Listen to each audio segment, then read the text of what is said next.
أيها الذين آمنوا اتقوا الله ولتنظر نفس ما قدمت لغد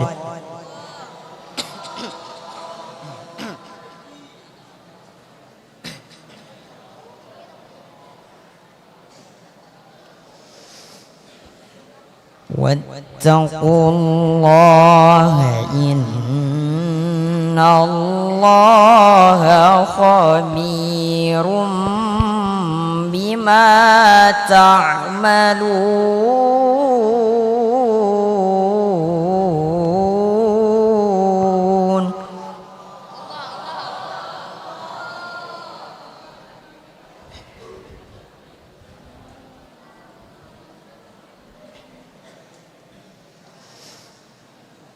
ولا تكونوا كالذين نسوا الله فأنساهم أنفسهم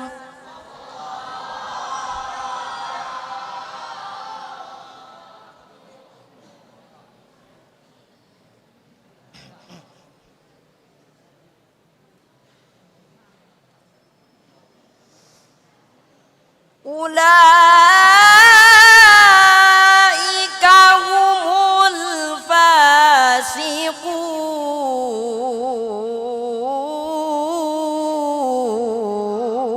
الفاسقون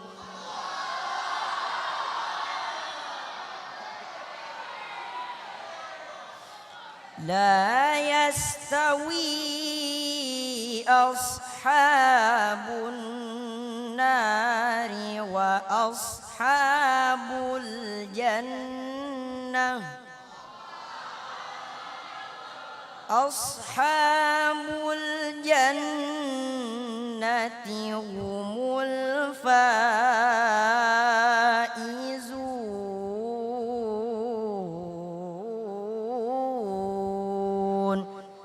صدق الله العظيم.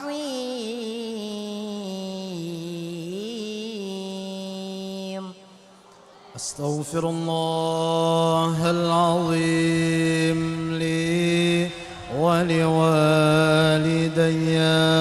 ولأصحاب الحقوق الواجبة علي ولجميع المسلمين والمسلمات والمؤمنين والمؤمنات الأحياء منهم والأموات.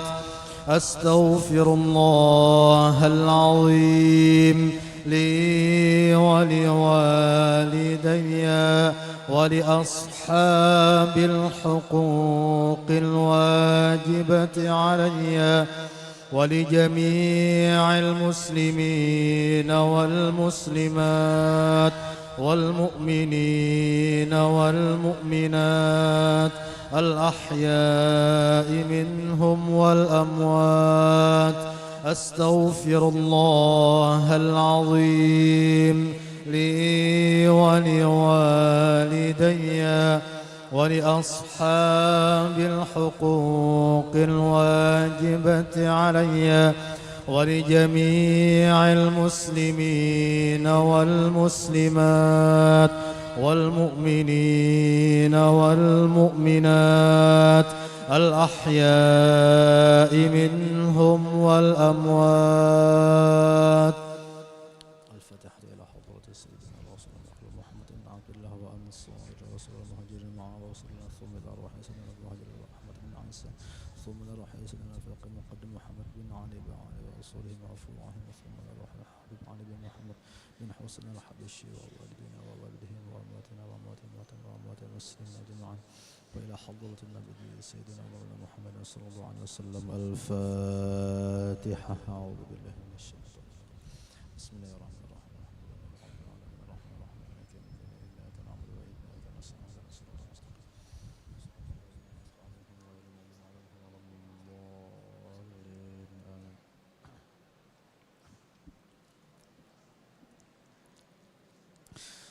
فيا أيها الراجون منه شفاعة صلوا عليه وسلموا تسليما.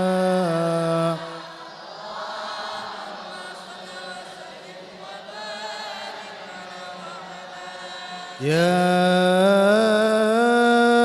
أيها المشتاقون إلى رؤية جماله صلوا عليه وسلموا تسليما.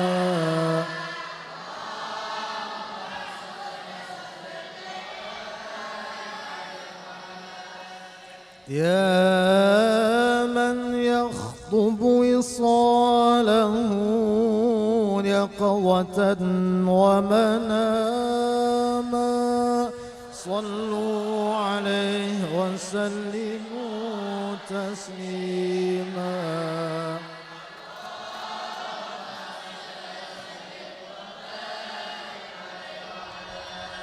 يا ربي صل على محمد أشرف بدر في الكون أشراق.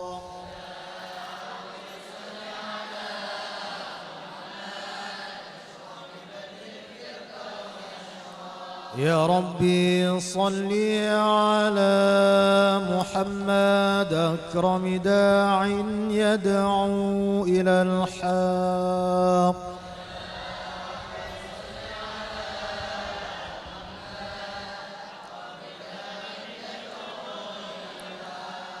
يا ربي صل على محمد المصطفى الصادق المصدق.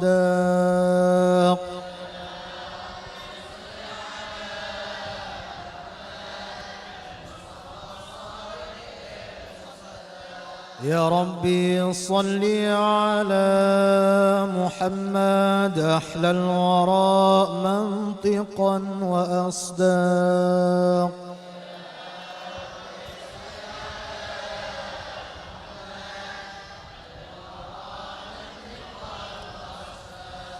يا ربي صل على محمد أفضل من بالتقى تحقق.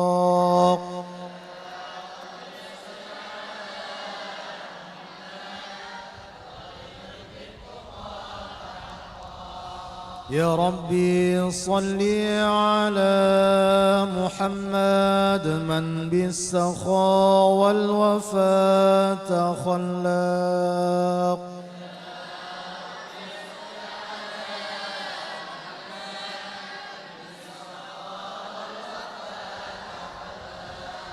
يا ربي صل على محمد واجمع من الشمل ما تفرق.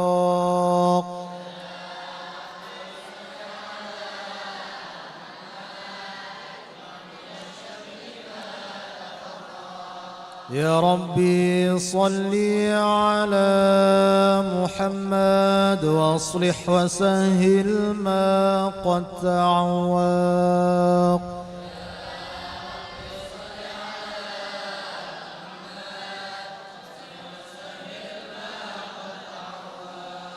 يا ربي صل على محمد وافتح من الخير كل مغلاق.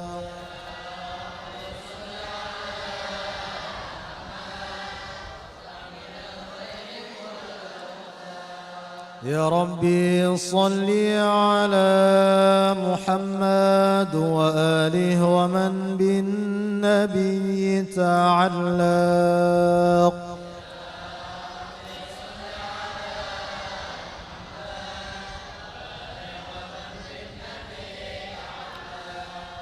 يا ربي صل على محمد وآله ومن للحبيب يعشق.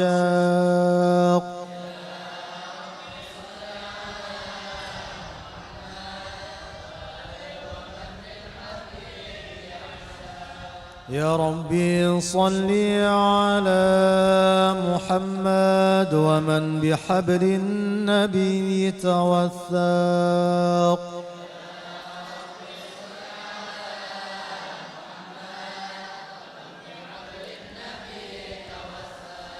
يا ربي صل على محمد، يا ربي صل عليه وسلم.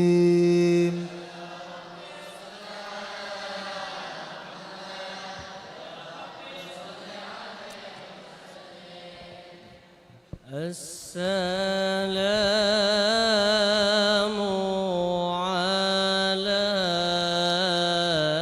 عليك زين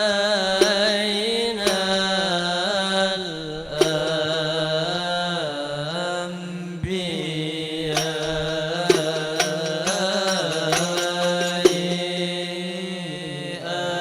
السلام عليك.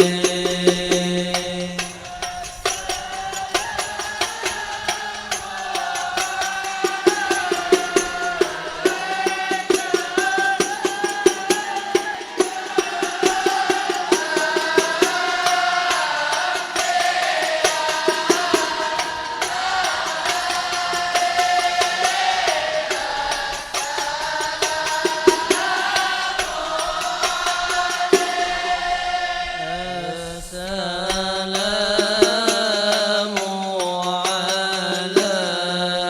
عليك أحمد يا حبيبي.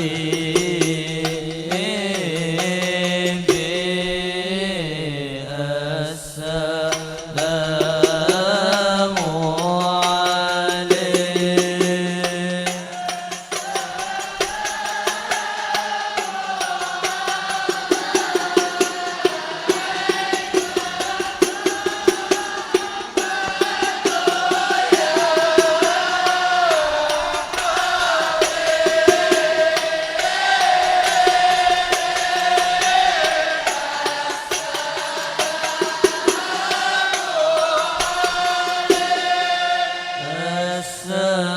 السلام عليك طه يا طبيبي.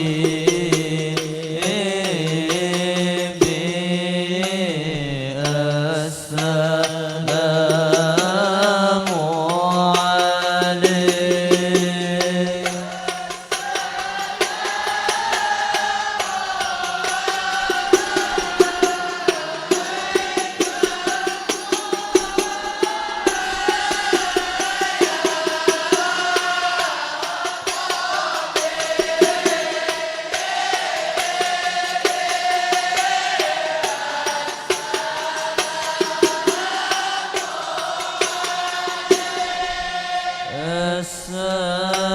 السلام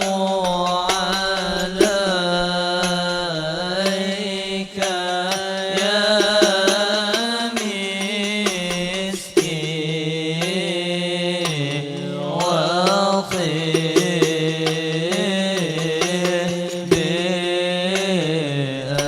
السلام عليك.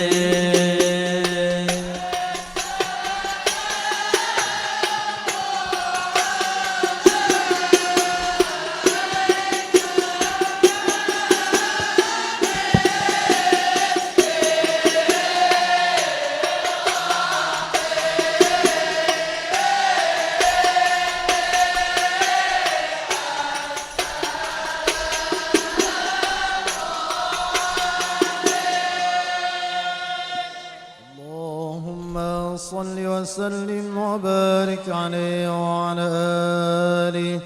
أعوذ بالله من الشيطان الرجيم. لقد جاءكم رسول من أنفسكم عزيز عليه ما عنتم حريص عليكم بالمؤمنين رؤوف رحيم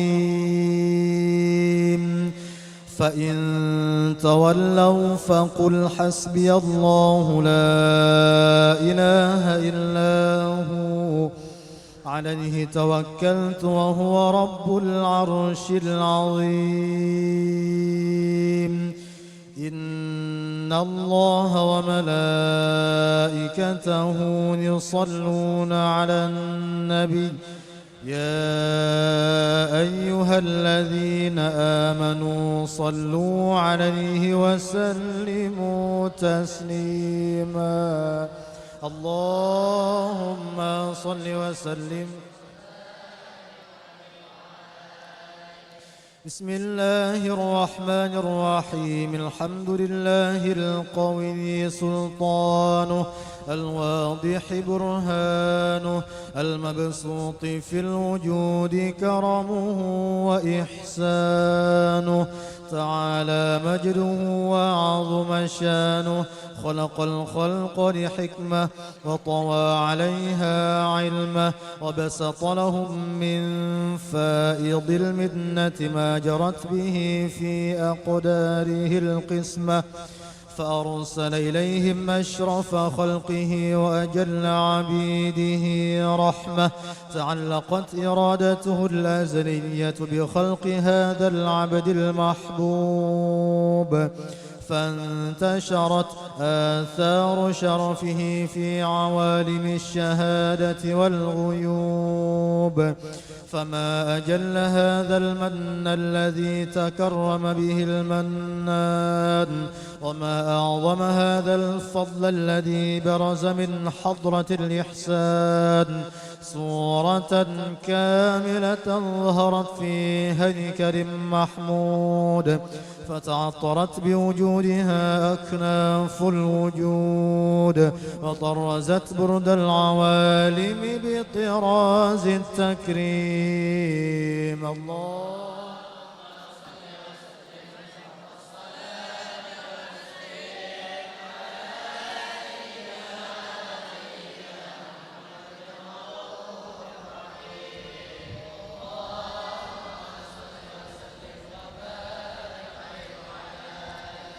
تجلى الحق في عالم قدسه الواسع تجليا قضى بانتشار فضله في القريب والشاسع فله الحمد الذي لا تنحصر أفراده بتعداد ولا يمل تكراره بكثرة ترداد حيث أبرز من عالم الإمكان صورة هذا الإنسان ليتشرف بوجوده الثقلان وتنتشر أسراره في الأكوان فما من سر اتصل به قلب منيب إلا من سوابغ فضل الله على هذا الحبيب يا لقلب سروره قد توالى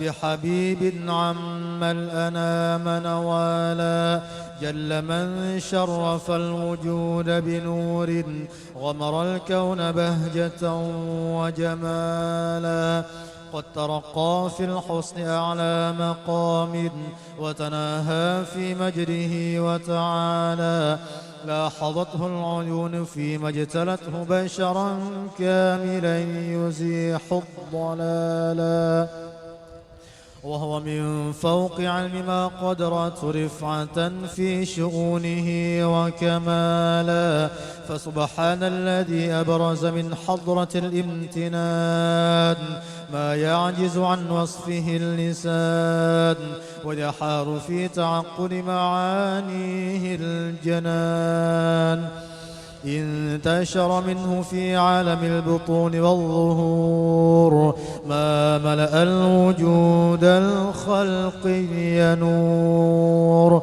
فتبارك الله من إله كريم بشرتنا آياته في الذكر الحكيم ببشارة لقد جاءكم رسول من أنفسكم عزيز عليه ما عنتم حريص عليكم بالمؤمنين رؤوف رحيم فمن فاجأته هذه البشارة وتلقاها بقلب سليم فقد هدي إلى صراط مستقيم.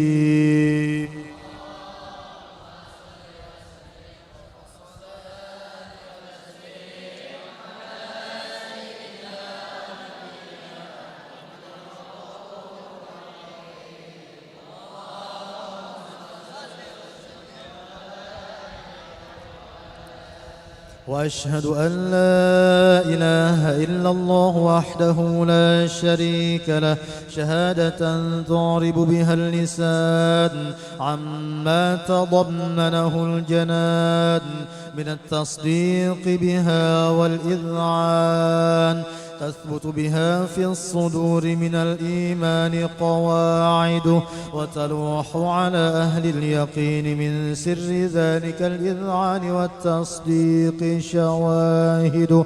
وأشهد أن سيدنا محمدًا العبد الصادق في قوله وفعله والمبلغ عن الله ما أمره بتبليغه لخلقه من فرضه ونفره عبد أرسله الله للعالمين بشيرا ونذيرا فبلغ الرسالة وأدى الأمانة وهدى الله به من الأمة بشرا كثيرا فكان في ظلمة الجهل للمستبصرين سراجا وقمرا منيرا فما أعظمها من منة تكرم الله بها على البشر وما أوسعها من نعمة انتشر سرها في البحر والبر. اللهم صل وسلم بأجل الصلوات وأجمعها وأزكى التحيات وأوسعها على هذا العبد الذي وفى بحق العبودية وبرز فيها في خلعة الكمال وقام بحق الربوبية في مواطن الخدمة لله وأقبل عليه غاية الإقبال صلاة يتصل بها روح المصلي عليه به صلاة يتصل بها روح المصلي عليه به صلاة يتصل بها فينبسط في قلبه نور سر تعلقه به وحبه ويكتب بها بعناية الله في حزبه وعلى آله وصحبه الذين ارتقوا صهوة المجد بقربه وتفيأوا ظلال الشرف الأصلي بوده وحبه ما عطر الأكوان بنشر ذكراهم نسيم.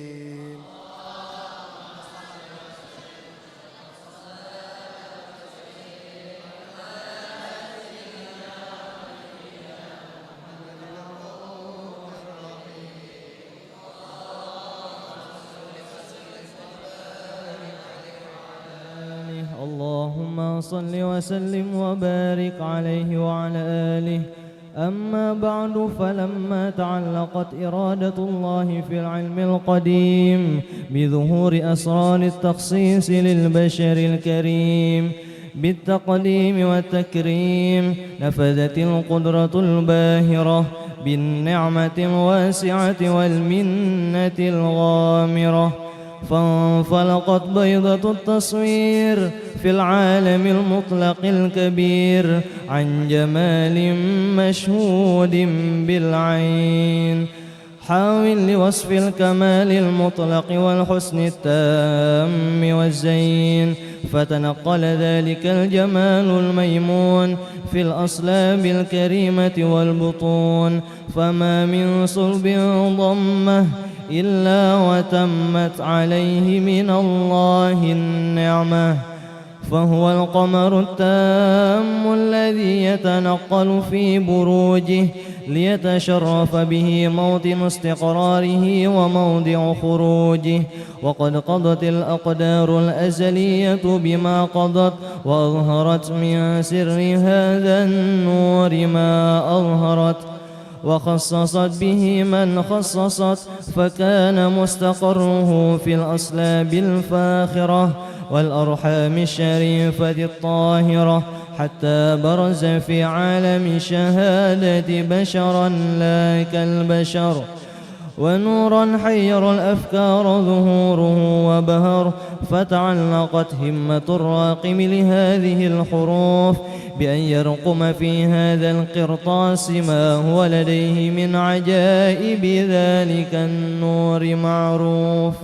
وإن كانت الألسن لا تفي بعشر معشار أوصاف ذلك الموصوف تشويقا للسامعين من خواص المؤمنين، وترويحا للمتعلقين بهذا النور المبين، وإلا فأنى تعرب الأقلام عن شؤون خير الأنام.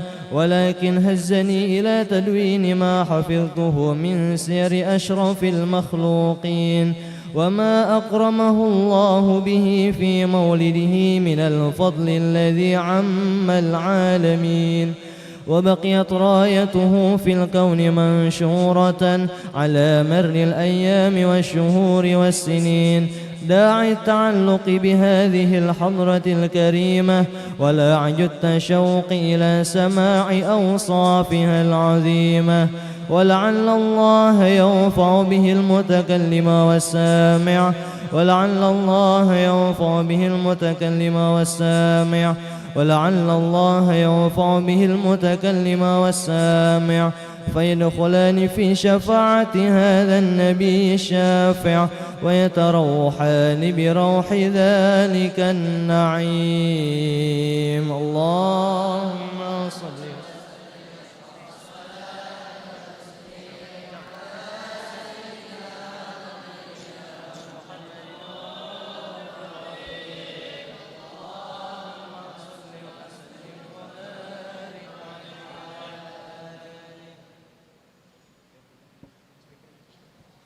اللهم صل وسلم وبارك عليه وعلى آله. وقد آن للقلم أن يخط ما حركته فيه الأنامل مما استفاده الفهم من صفات هذا العبد المحبوب الكامل وشمائله التي هي أحسن الشمائل. وهنا حسن أن نثبت ما بلغ إلينا في شأن هذا الحبيب من أخبار وآثار، ليتشرف بكتابته القلم والقرطاس، وتتنزه في حدائقه الأسماع والأبصار. وقد بلغنا في الأحاديث المشهورة أن أول شيء خلقه الله هو النور المودع في هذه الصورة، فنور هذا الحبيب أول مخلوق برز في العالم، ومنه تفرع الوجود خلقا بعد خلق فيما حدث وما تقادم. وقد أخرج عبد الرزاق بسنده عن جابر بن عبد الله الأنصاري رضي الله عنهما قال: قلت يا رسول الله بأبي وأمي أخبرني عن أول شيء خلقه الله قبل الأشياء. قال: يا جابر إن الله خلق قبل الأشياء نور نبيك محمد صلى الله عليه وسلم من نوره. وقد ورد من حديث أبي هريرة رضي الله عنه أنه قال: قال رسول الله صلى الله عليه وسلم: كنت أول النبيين في الخلق وآخرهم في البعث. وقد تعددت الروايات بأنه أول الخلق وجودا وأشرفهم مولودا. ولما كانت السعادة الأبدية لها ملاحظة خفية اختصت من شاءت من البرية بكمال الخصوصية، فاستودعت هذا النور المبين أصلاب وبطون من شرفته من العالمين، فتنقل هذا النور من صلب آدم ونوح وإبراهيم حتى أوصلته يد العلم القديم إلى من خصصته بالتكريم أبيه الكريم عبد الله بن عبد المطلب ذي القدر العظيم، وأمه التي هي في المخاوف آمنة السيدة الكريمة آمنة، فتلقاه صلب عبد الله فألقاه إلى بطنها فضمته أحشاؤها بمعونة الله محافظة على حق هذه الدرة وصونها، فحملته برعاية الله كما ورد عنها حملا خفيفا لا تجد له ثقلا ولا تشكو منه ألما ولا علنا، حتى مر الشهر بعد الشهر من حمله وقرب وقت بروزه إلى عالم الشهادة لتنبسط على أهل هذا العالم فيضات فضله وتنتشر فيه آثار مجده الصميم.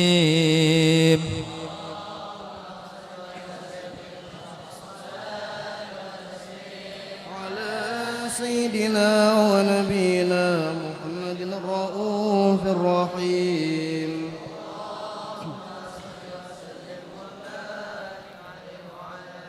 آمن قلبي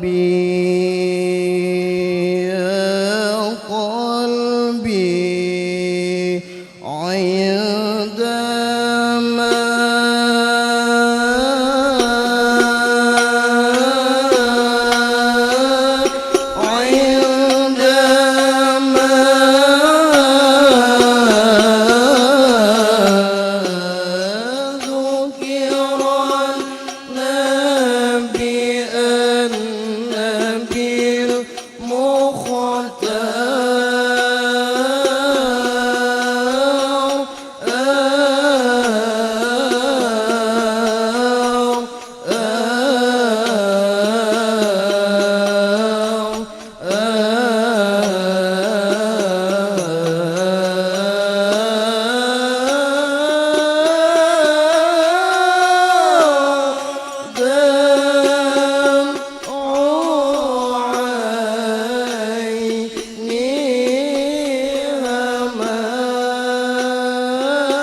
اللهم صل وسلم وبارك عليه وعلى آله.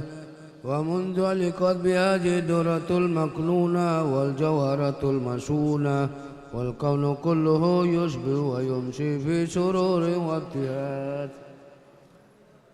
بقرب جور إشراقها جاسرات والعيون متشوفة إلى بروجه متشوقة إلى التقاط جواهر كنوزه. وكل دابة لقريش نطقت بفاصل بعرة مولنة بكمال البشارة. وما من حمل حملت في ذلك العام إلا أتت بحملها بغلام من بركة وسعادة هذا الإمام.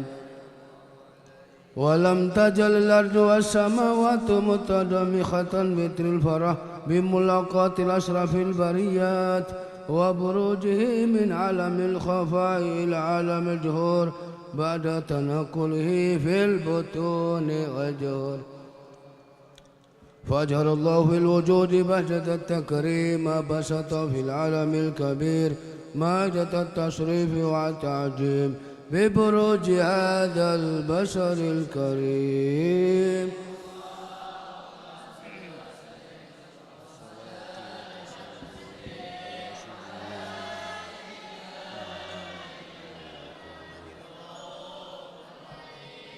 اللهم صل وسلم وبارك عليه. اللهم صل وسلم وبارك عليه وعلى آله. فحين قرب ولد هذا الحبيب أعلنت السماوات والأرض ومن فيهن بترهيب وأمطار الجود الإلهي على أهل الوجود تثت وألسنة الملائكة بتبشير للعالمين تأت. سبحانه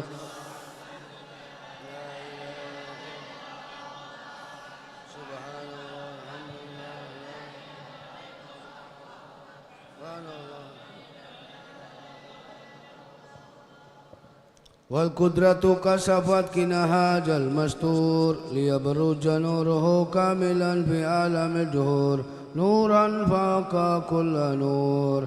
وأنفذ الحق على من أتم الله عليه النعمة من خواص الأمة أن يهجر عند وجه أمة تأنيسا لجنابها المشهود ومشاركة لها فيها جسمات الممدود. فحضرت بتوفيق الله سيدة مريم سيدة آسيا ومعهما من الحور العين من قسم الله له من أشرف بالقسمة الوافية.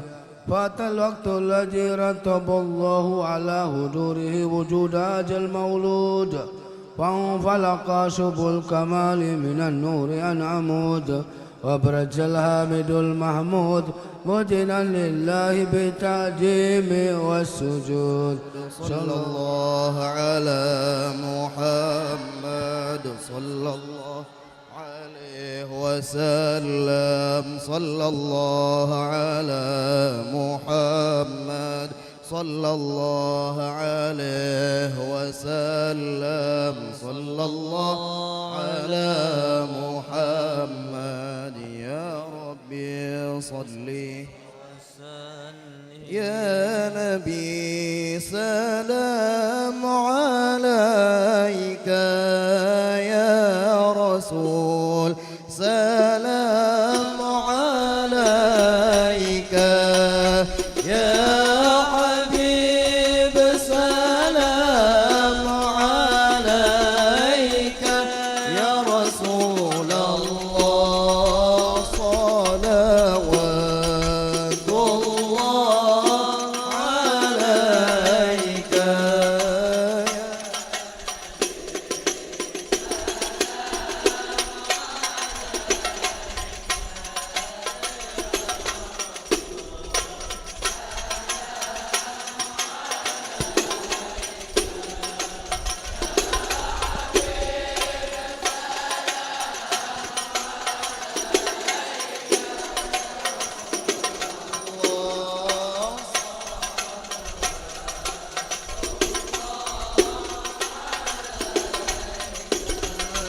أشرق البدر علينا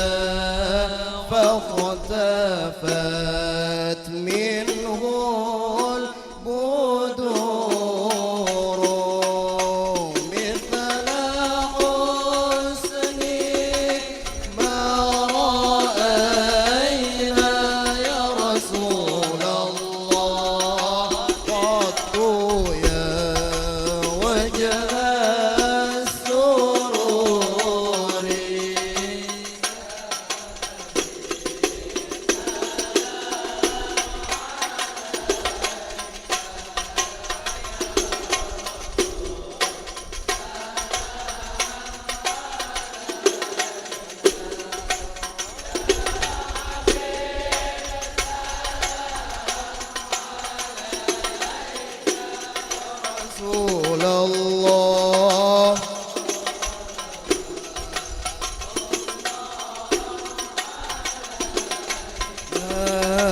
أنت شمس أنت بدر أنت نور فوق نوري أنت إكسير وغالي يا رسول الله أنت مصباح الصدور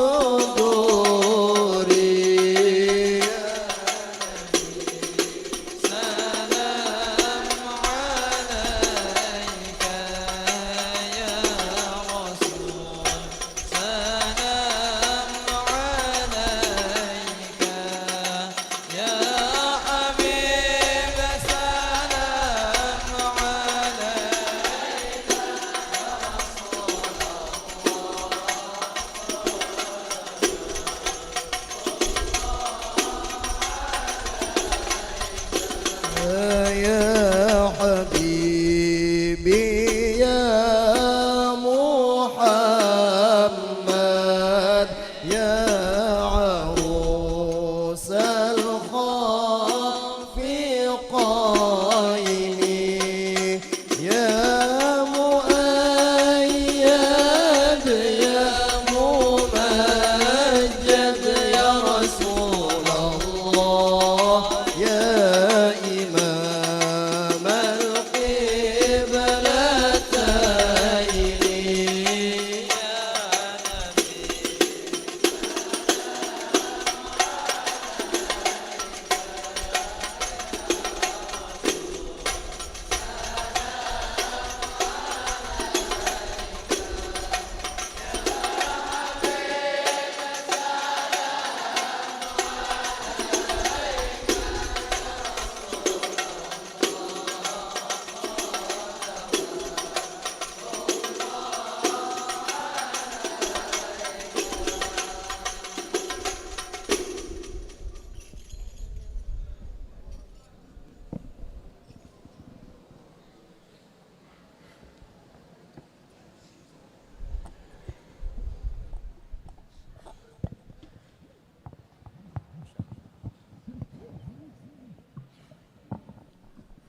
اللهم صل وسلم وبارك عليه وعلى آله. ولقد اتصف صلى الله عليه وآله وسلم من محاسن الأخلاق بما تضيق عن كتابته بطون الأوراق. كان صلى الله عليه وآله وسلم أحسن الناس خلقا وخلقا وأولهم إلى مكارم الأخلاق سبقا وأوسعهم بالمؤمنين حلما ورفقا. برا رؤوفا لا يكون ولا يفعل إلا معروفا. لولا الخلق السهل واللبذ المحتوي على المعنى الجزل إذا دعاه المسكين وأجابه إجابة معجلة. وهو الأب الشفيق الرحيم لليتيم والأرملة. وله مع سنة أخلاق الهبة القوية التي ترتعد منها فرائس الأقوياء من البرية. ومن نشر ضيبه تعطرت الترك والمنازل. وبرب ذكره تطيبت المجالس والمحافل. وهو صلى الله عليه وآله وسلم جامع صفات الكمالية والمنفرد في خلقه وخلقه بأشرف خصوصية. فما من خلق في البرية محمود إلا وهو مطلقا عن زين الوجود.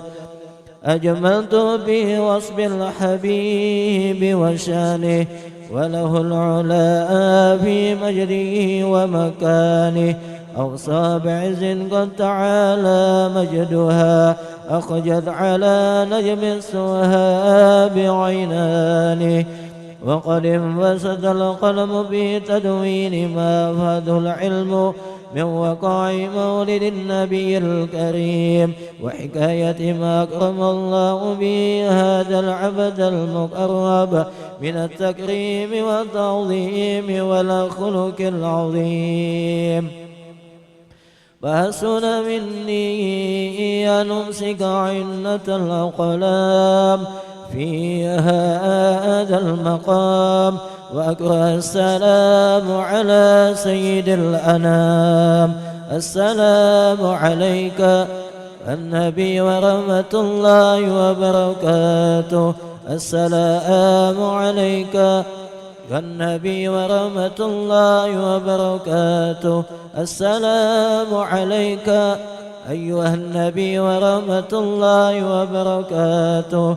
وبذلك يسن ختم كما يسن تقديم، وعليه أفضل الصلاة وتسليم. اللهم صل وسلم